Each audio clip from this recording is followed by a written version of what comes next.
Glória a Deus. Louvado seja o Senhor. Paulinho, no mover da graça e do Espírito Santo, não conversou comigo antes, mas quase que eu falei que eu não preciso mais pregar. Porque ele começou a falar muito do que Deus tem falado ao meu coração para a igreja do Senhor nesta noite. Na verdade, assim, a gente vive algumas experiências, Deus toca o nosso coração e a gente encontra com um, encontra com outro, a gente vê que a batalha é a mesma e de repente Deus quer falar com toda a igreja. O que Deus tem me falado, e eu passei um perrengue mais ou menos difícil no fim de semana passado, e isso durou até terça-feira, de sábado a terça-feira. E foi uma guerra muito grande na minha mente. Foi uma quase depressão. Nós estamos no mês das doenças mentais, depressão, suicídio e tal. Então foi uma quase depressão, uma luta muito grande de cochichos e de sentimentos. Eu tive alguns percalços profissionais e aquilo começou a me dar um sentimento de derrota, uma acusação que não ia dar certo, e eu comecei a lutar contra aquilo, e um desânimo, e uma apatia, e uma guerra mental terrível, e eu não conseguia me libertar dessa sensação de derrotismo. E você transfere isso para todas as dimensões, chega uma hora você começa até a achar que Deus não existe, ou que Ele não liga para você, ou que o seu caminho não é traçado por Ele. Tamanha a luta interior que a gente enfrenta. E na terça-feira eu vim na reunião de oração da igreja, e realmente parece que os céus se limparam, ou a mente se limpou, ou as trevas foram dissipadas, ou aquela opressão, ou aquele sentimento ruim se esvaiu. E aí eu comecei a estudar, e com várias pessoas que eu conversei compartilharam as mesmas lutas, como a mente e os pensamentos, eles acabam sendo o local de uma grande batalha. A mente é a guerra onde se trava uma luta entre o bem e o mal, onde os pensamentos, as setas malignas, os sentimentos ruins tentam infiltrar na sua mente para destruir o propósito de Deus para a sua vida, o projeto de Deus para a sua vida, e você vai se abatendo daquilo e vai ficando quase que totalmente estagnado. E é interessante isso, porque quando a gente começa a ver que a batalha é na nossa mente, a gente vai à palavra que nesse campo de batalha, com esse propósito de desviar-nos do caminho, desviar-nos do objetivo maior, desviarmos da rota, que é o propósito de Deus para nossas vidas, ele toma uma dimensão que, se você permitir, você se desfalece. Ou seja, os nossos 5 sentidos, eles se abrem para receber todo tipo de informação para a nossa mente. E o Augusto Cury já menciona uma das síndromes dessa atualidade, que chama SPA, que é Síndrome do Pensamento Acelerado. Hoje o excesso de informação é tão grande que, na verdade, a gente não dá conta disso. E o que causa na nossa mente é uma grande confusão, por causa desse excesso de informação. Então os pensamentos começam a se misturar a tal ponto que você já não coordena mais.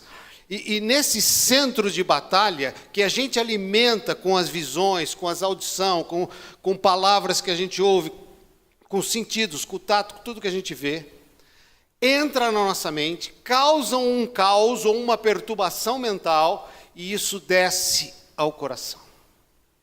E quando desce ao coração, você se abate.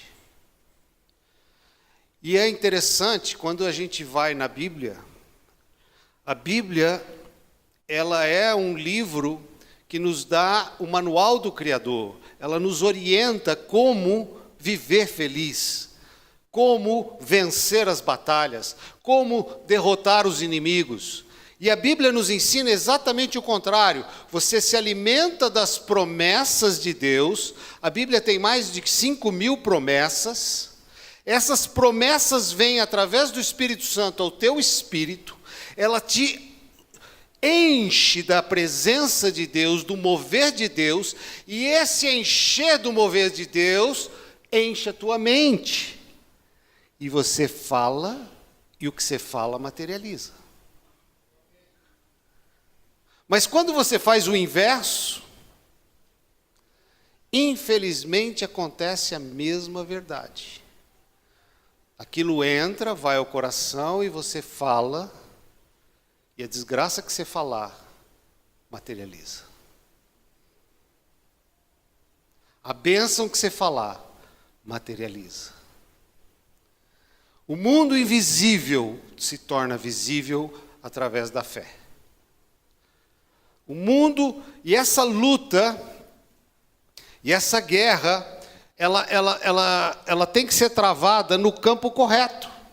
Eu tenho que me alimentar, eu tenho que inserir no meu interior, eu tenho que interiorizar, eu tenho que fazer com que as verdades de Deus sejam tão arraigadas dentro do meu ser, que elas é que vão alimentar meu cérebro, e não as opressões, as angústias, as tristezas, as notícias, ou a situação natural. É como o olhar de galinha e o olhar de águia. A galinha ela só fica ciscando a 1 centímetro à frente. A águia ela consegue ver longe. Então quando você vê um monte de areia num deserto, você se desanima. Mas se você enxerga que do outro lado do monte tem um oásis, você se motiva.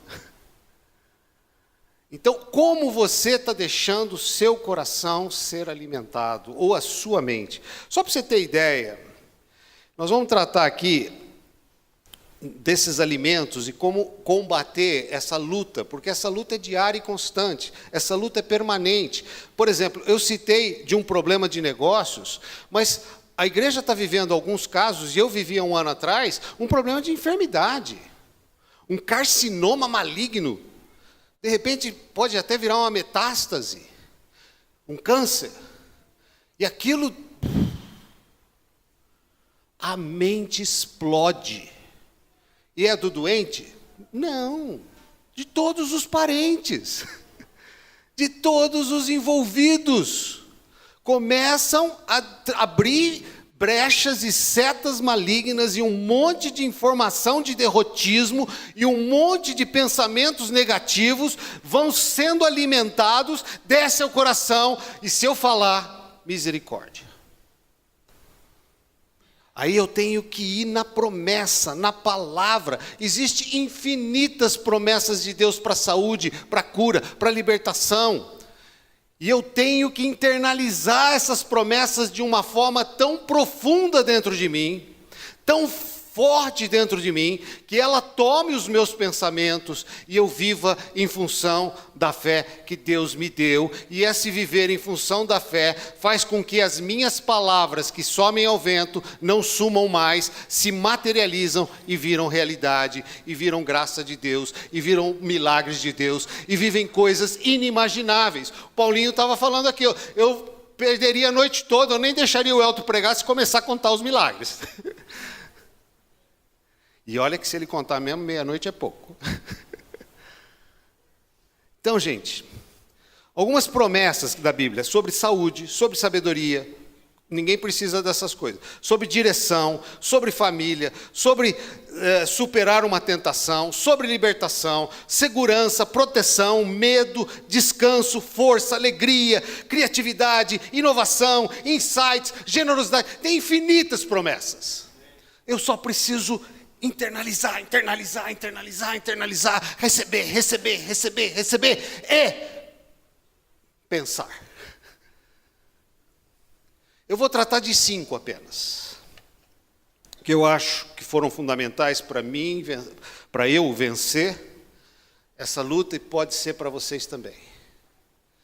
Porque a luta não acabou. Todo dia a gente enfrenta a luta. Todo dia tem alguma setazinha querendo nos tirar do prumo. Todo dia tem um pensamento negativo tentando nos abater. A primeira promessa da Bíblia, que eu acho que é a base de tudo, é a salvação e a vida eterna. Lá em João 2,25 fala, esta é a promessa que ele nos fez, a vida eterna. Quando a gente entende a vida eterna, o propósito da nossa vida muda um pouco. Eu não estou mais limitado ao meu tempo terreno. Eu não estou mais limitado aos projetos de vida. Eu passo a ter uma dimensão de eternidade. Eu passo a ter uma dimensão muito maior do que eu possa ver. E aí quando eu vou a alguns personagens bíblicos e a gente começa a ver o propósito, porque entender a vida eterna é interessante. Paulo, de um determinado momento, estava preso, e ele fala assim, a morte para mim é lucro. Ou seja, ele queria até morrer. Porque ele sabia que ele ia estar na glória de Deus, ele ia estar com o Pai, ele ia estar no céu, ele ia estar num lugar que todos que foram nunca mais quiseram voltar. E os que voltaram falam que não queriam voltar.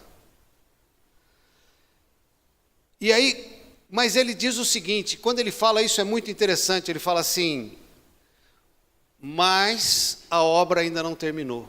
Ou seja, ele tinha uma consciência muito clara do propósito de Deus na vida dele.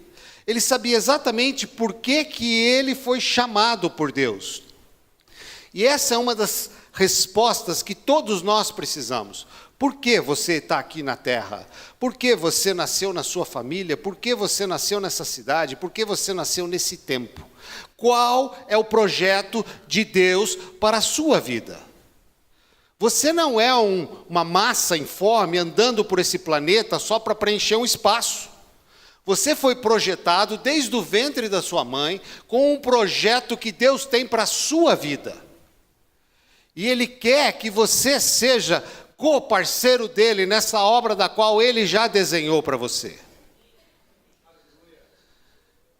E aí quando a gente começa a entender isso, é interessante, na Bíblia tem tantas histórias. Por exemplo, Noé. Diz que Noé vivia numa época que o mundo estava corrompido. Ou seja, ele era talvez o único cara ou a única família que tinha uma certa retidão num mundo pervertido. Ele já era motivo de chacota muito antes de começar a construir a arca. E ele passou 100 anos construindo a arca, num lugar que não chovia. Então, não é que fazendo a arca ele se tornou motivo de chacota, ou seja, ele já era, e Deus tinha um propósito para ele, Deus tinha um objetivo para ele, Deus tinha um plano para ele, não apareceu do nada, Noé é a 10ª geração de Adão, ele é bisneto de Enoque que foi arrebatado, o pai dele e o tataravô dele viveram com ele 200, 300 anos. Contando a história da genealogia, da vida deles com Deus. Então Noé era um cara escolhido.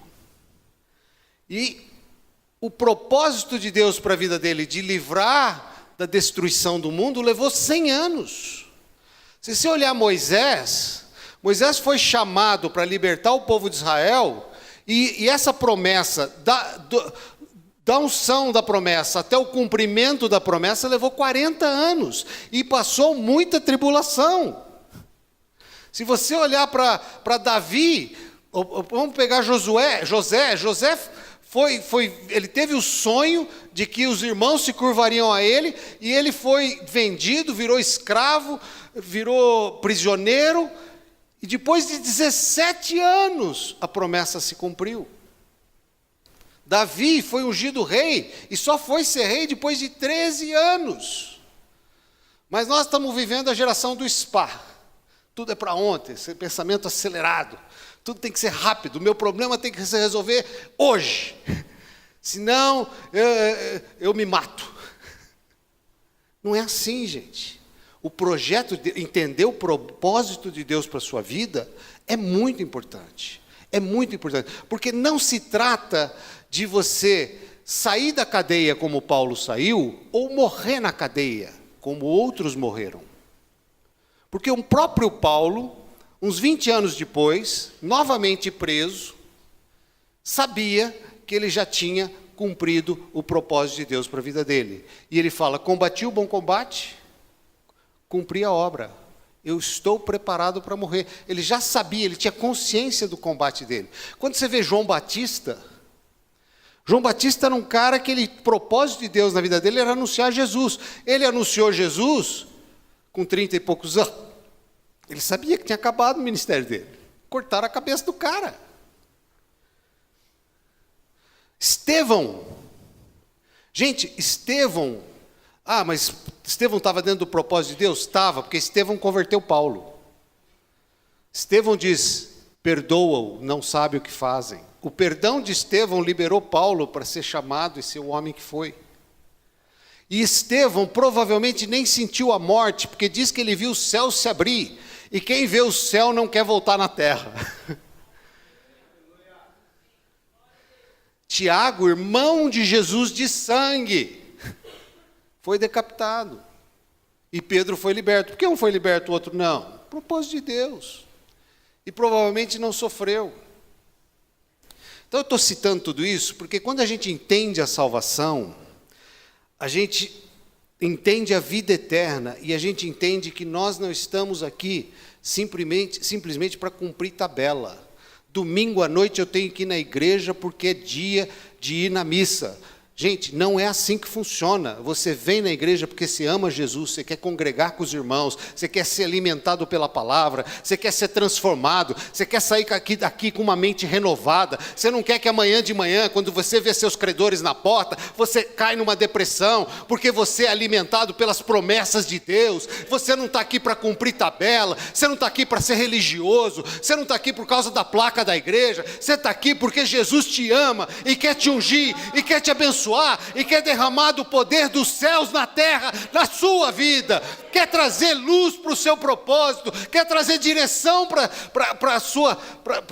os seus projetos, porque você é salvo, você é convidado para viver a eternidade com o Pai.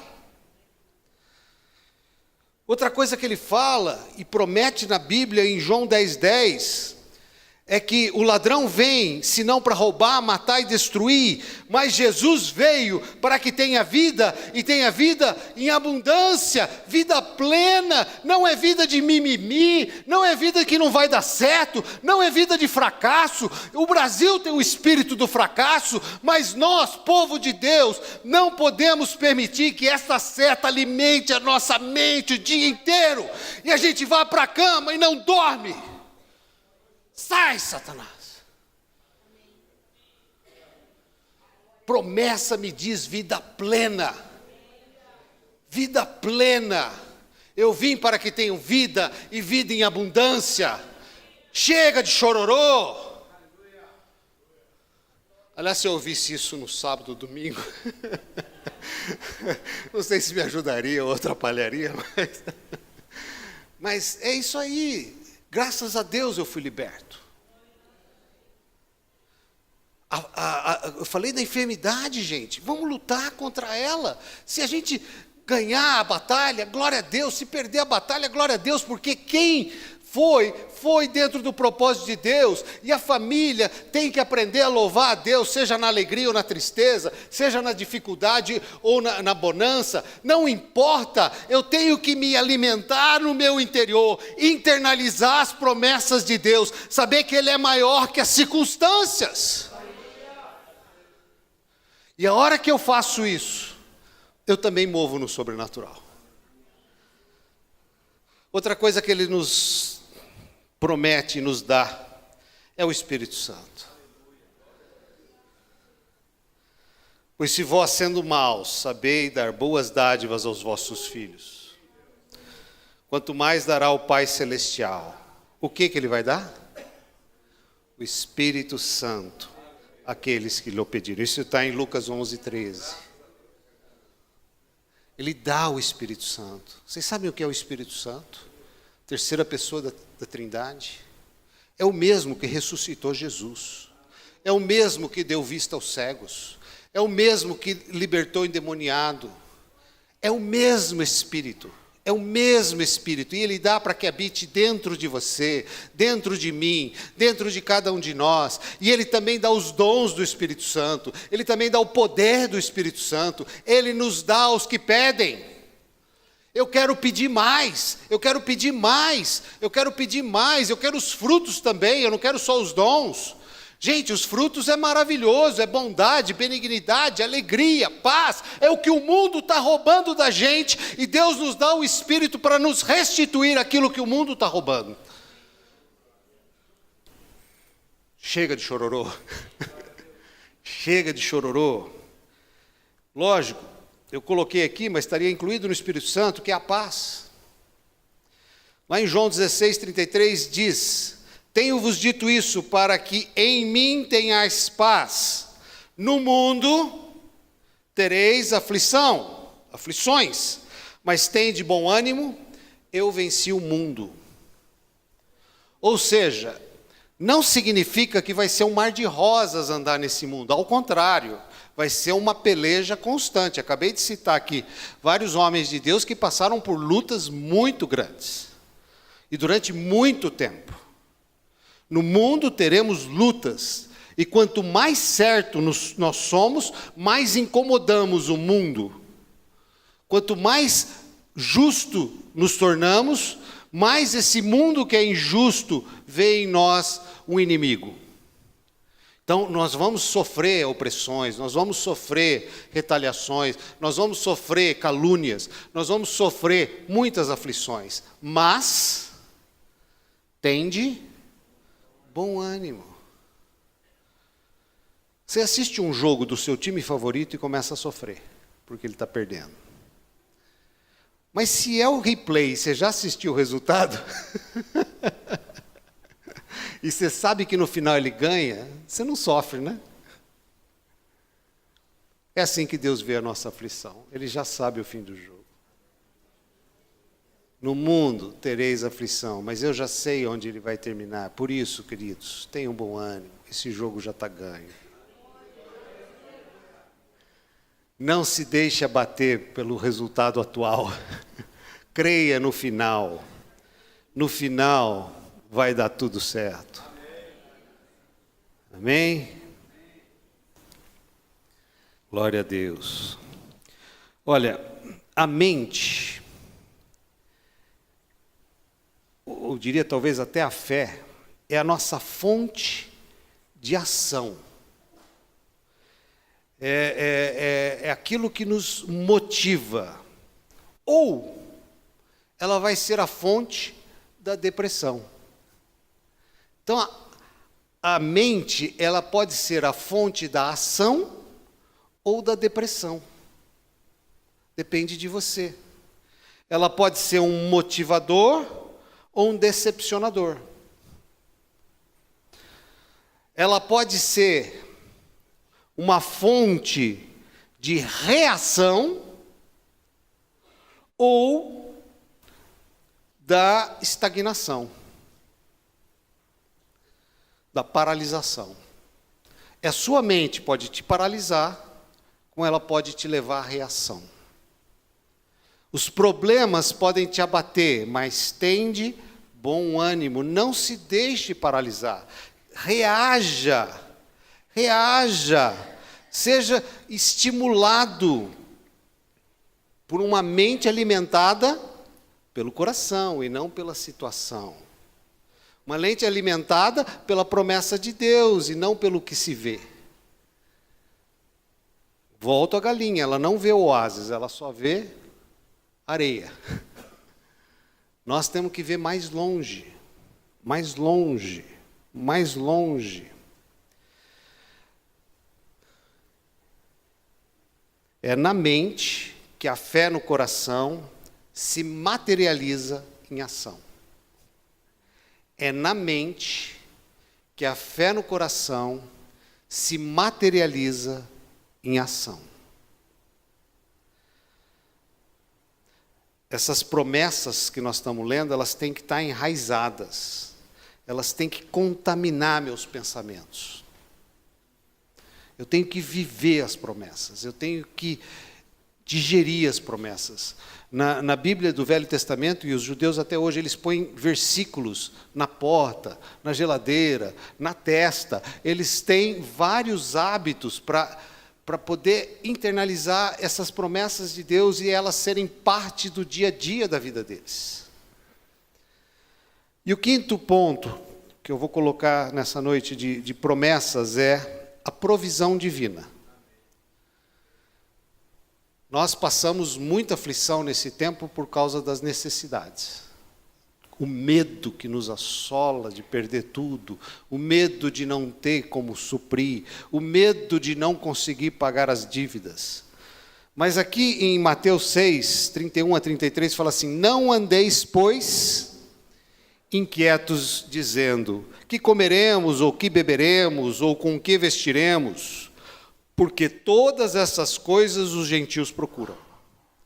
De certo, vosso Pai Celestial bem sabe que necessitais de todas essas coisas. Mas, buscai primeiro o reino de Deus e a sua justiça, e todas essas coisas vos serão acrescentadas. Se Deus é por nós, quem será contra nós? Posso todas as coisas naquele que nos fortalece. Gente, nós precisamos alimentar, porque a mente, ela chega num ponto, e eu senti muito forte isso nesses 2, 3 dias, que a gente fica embotado, a gente fica cegado, a mente fica cauterizada, ela fica impermeável, parece que você já não acredita em mais nada, você não ouve mais ninguém. Lá em Coríntios 2 Coríntios 10, 3 diz assim: porque andando na carne, não militamos segundo a carne. Porque as armas da nossa milícia não são carnais, mas sim poderosas em Deus para a destruição das fortalezas, destruindo os conselhos e toda altivez que se levanta contra o conhecimento de Deus, levando cativo toda obediência, todo entendimento à obediência de Cristo. O inimigo quer tirar de nós o obedecer a Deus, o acreditar em Deus, o olhar as promessas, saber do propósito de Deus nas nossas vidas. E a hora que ele consegue trazer essa confusão mental, normalmente a gente se afasta de Deus. Porque a nossa mente cauteriza, ela se fecha, ela não consegue mais lidar com aquela situação. E isso a gente tem que combater, isso a gente não pode deixar. Porque nós não andamos segundo a carne, não andamos por vistas, não andamos segundo as coisas que ouvimos ou vemos. Nós andamos pelas promessas de Deus, pelo Espírito Santo de Deus. E isso tem que fazer a diferença. Não é um curso motivacional que vai me mudar. Sabe, o pessoal gosta de dar curso motivacional, principalmente para empresas, para os vendedores. Internos, cara, 3 dias no hotel, dá para eles uma carga de motivação, eles saem vendendo geladeira no Polo Norte. Mas é assim, ó. 6 meses depois tem que internar de novo. Já desanimou. Não é profundo, é superficial. É aparência. Nós não podemos viver esses altos e baixos, alegria e tristeza, euforia e depressão. Nós temos que diminuir a onda. Como que nós diminuímos a onda? Na intimidade com Deus, na promessa de Deus, alimentando o nosso coração. E o nosso coração influenciando a nossa mente, contaminando a minha mente. Eu quero contaminar minha mente com as promessas de Deus. Eu quero reconectar meus neurônios. Eu quero remover tudo que é ruim. Porque, gente, é horrível você ficar no travesseiro e aqueles pensamentos te mastigando, te consumindo. Misericórdia, Senhor, muda o rumo da minha história, muda o meu entendimento, muda a minha maneira de ver as coisas. Agora é gostoso, essa semana mesmo eu vi muitos irmãos compartilhando vitória, recebeu uma visitação do Senhor, recebeu algo que o limpou, como eu. Isso é maravilhoso. Há um trecho na Bíblia que eu acho lindo, que está em Lamentações 3, 21 e 22, que fala assim: quero trazer à memória o que pode me dar esperança. As misericórdias do Senhor são a causa de não sermos consumidos, porque as suas misericórdias não têm fim. Sabe, trazer a memória é tão estranho. Às vezes você vai aconselhar um casal e eles estão tão machucados, tão ofendidos um com o outro, que você fala assim, não teve nada de bom na vida. Você, não. Pô, mas nem quando nasceu o filho, não. Nem quando vocês se conheceram, que era só namoro, não. Embotou, né? Embotou a mente. Porque se ele começar a trazer à memória aquilo que me traz esperança, ele vai lembrar que teve muitos bons momentos, muitas coisas agradáveis, e que ele fechou, porque ele foi alimentando os cochichos, foi deixando essas setas malignas preencher cada escaninho da sua mente. E a gente tem que esvaziar esses escaninhos. Lá em Neemias fala dos raposas e raposinhas que se escondem nesses escaninhos e vão contaminando a nossa mente. Sai da mentira. Sabe, a gente alimenta muita mentira e transforma elas em verdade. Lógico que muitas delas a gente não tem consciência, porque está relacionada à forma que a gente foi criado, à maneira que a gente viu as coisas, e aquilo se transforma numa verdade para nossas vidas, que não é verdade, na verdade é uma mentira, e ela só pode ser removida, não é se alguém me falar, mas é quando o Espírito Santo de Deus me mostra a verdade. Conhecereis a verdade vos libertará. As mentiras, elas se apresentam.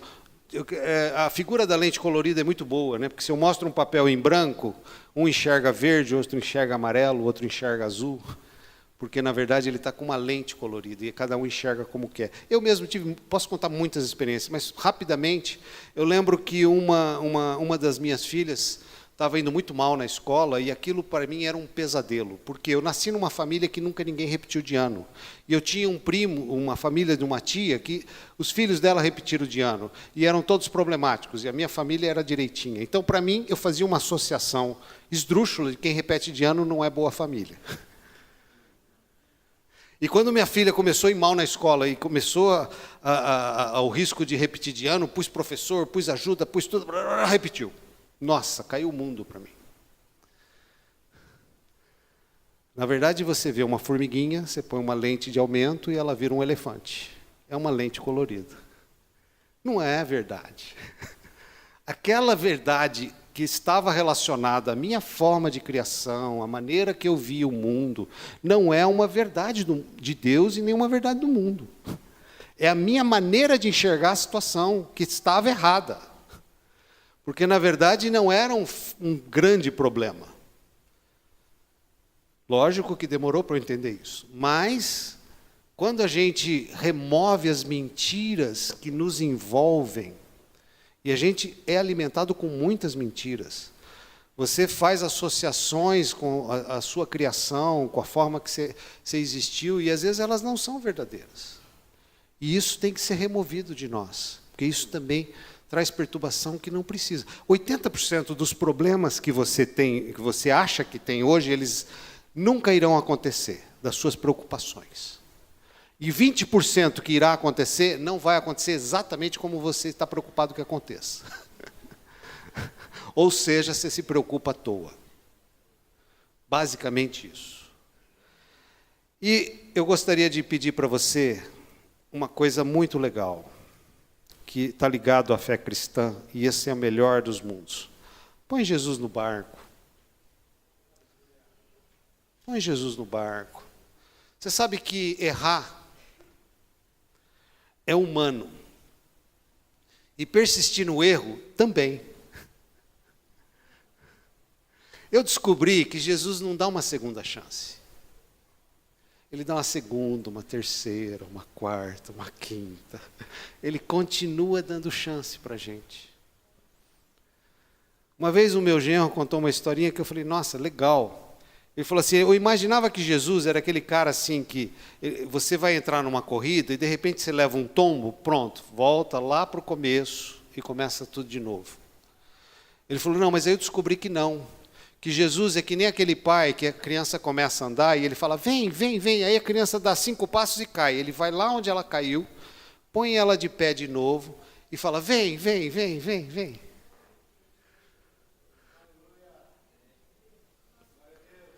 Você não volta para trás, querido. Mas Ele te dá uma segunda chance. Te dá uma terceira chance. Ele te dá uma quarta chance. Pedro já tinha lançado aquela rede a noite toda. Aí Jesus fala assim, lança a rede, Pedro. Aí fala, em cima da sua palavra, eu vou lançar. Jesus no barco, ouvir Jesus, vai fazer a gente errar menos. Quando a gente está com aquela perturbação toda, o que aconteceu na terça? Eu ouvi Jesus. E aí, toda a sua ansiedade se esvai. Toda a névoa negra é dissipada. Todo o desespero, aflição, medo, dúvida é removido. Quando Jesus está no barco e vem a tempestade e ele dorme, está um segredinho aí, né? Você quer remover a tempestade?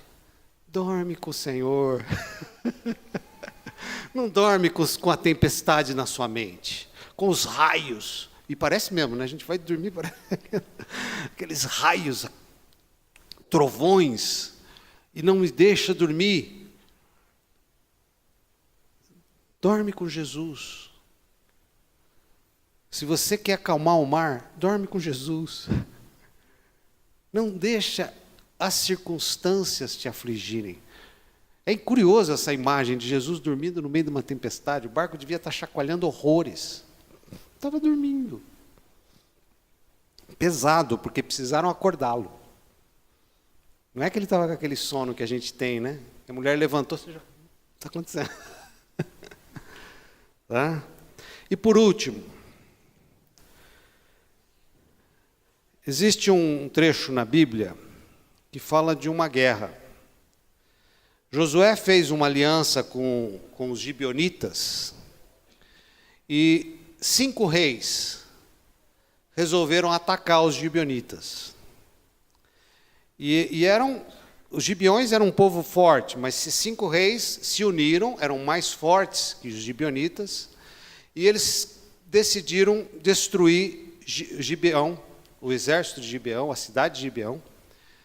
E como Josué tinha feito uma aliança com Gibeão, Gibeão pede socorro a Josué e os israelitas são chamados. Lá em Josué 10:8, Josué vai orar sobre essa questão e Deus fala com ele. O Senhor disse a Josué, não os temas, porque os tenho dado na tua mão, nenhum deles te poderá resistir.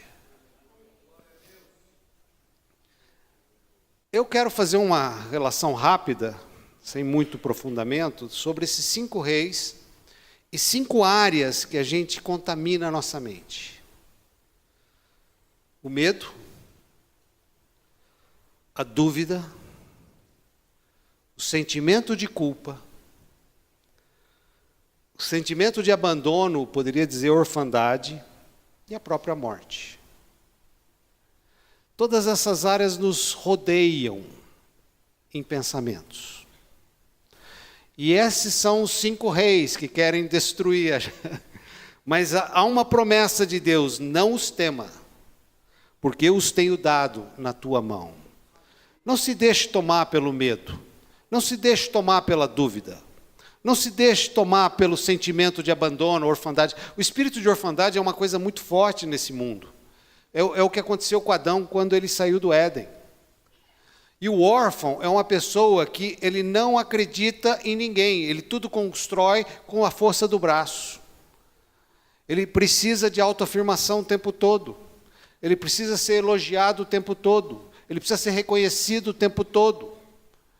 E a gente vive hoje essa sociedade quando não é a gente mesmo assim. Então, esse é um inimigo que nós temos que derrotar da nossa mente. A depressão é outro inimigo forte. Eu passei por isso essa semana. E assim, venci, mas não quer dizer que eu esteja livre, porque o tempo todo eu continuo sendo atacado. Então, e é interessante que acontece nessa guerra algo sobrenatural, algo assim inimaginável. Alguns astrônomos já até detectaram que houve um momento que o planeta parou, né? Mas aqui na história de Josué, ele começa a combater os inimigos e Deus para o sol e para a lua.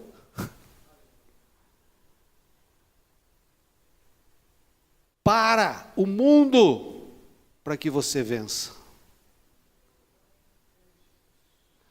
A sensação que eu tenho na prática é que aquela notificação de despejo que você tem um dia vai levar alguns anos. Aquele decreto de morte sobre a sua enfermidade, que tem um mês, pode levar 10 anos. Ou pode até ser curado. Deus para o tempo. Deus para o mover deste mundo para te libertar, para te curar, para destruir o inimigo. É essa promessa de Deus. O propósito de Deus é nos levar à vitória. Como? Pelas promessas da palavra, pela oração e pela internalização em nossos corações disso tudo. Eu creio piamente nisso. Piamente nisso. Lá em Salmo, o salmista fala assim: sonda-me, ó Deus, e conhece o meu coração. Prova-me e conhece os meus pensamentos. E se há em mim alguma coisa má, tira de mim, enche-me com a tua presença. Lá em Hebreus 4 fala assim: porque a palavra de Deus é viva e eficaz, e mais penetrante do que uma espada alguma de 2 gumes, e penetra até a divisão da alma e do espírito e das juntas e medulas, e é apta para discernir os pensamentos e intenções do coração. É isso que eu preciso. É isso que eu preciso dia e noite, noite e dia, dia e noite, noite e dia. Quem aqui quer contaminar os seus pensamentos com as promessas de Deus? Mas eu quero descer os céus na terra. Eu quero que o céu invada a terra. Que a presença do céu possa me penetrar em todos os meus poros. Que eu possa sentir Deus me tocar. Que eu possa sentir a glória de Deus. Porque, queridos, no céu não tem medo, não tem dúvida, não tem traição, não tem derrota, não tem abandono, não tem depressão, não tem destruição, não tem morte. Deixa o céu invadir a terra, deixa o céu invadir seu corpo. Que venha o céu. Vem, Senhor. Vem, Espírito Santo. Desce o céu, Senhor. Desce o céu sobre a terra, Senhor. Desce o céu sobre a terra, Jesus. Desce com a tua presença, Pai. E te limpa, Senhor, todos os escaninhos da nossa mente, Pai. Varre com o poder do nome de Jesus. Lava meus pensamentos com teu sangue, Pai. Remove desse lugar todo medo, Pai. Remove toda dúvida, toda culpa, Senhor. Todo abandono, Senhor, toda depressão. Sai em nome de Jesus. Vem, Senhor. Desce o céu. Desce o céu. Desce o teu Shekinah, Pai.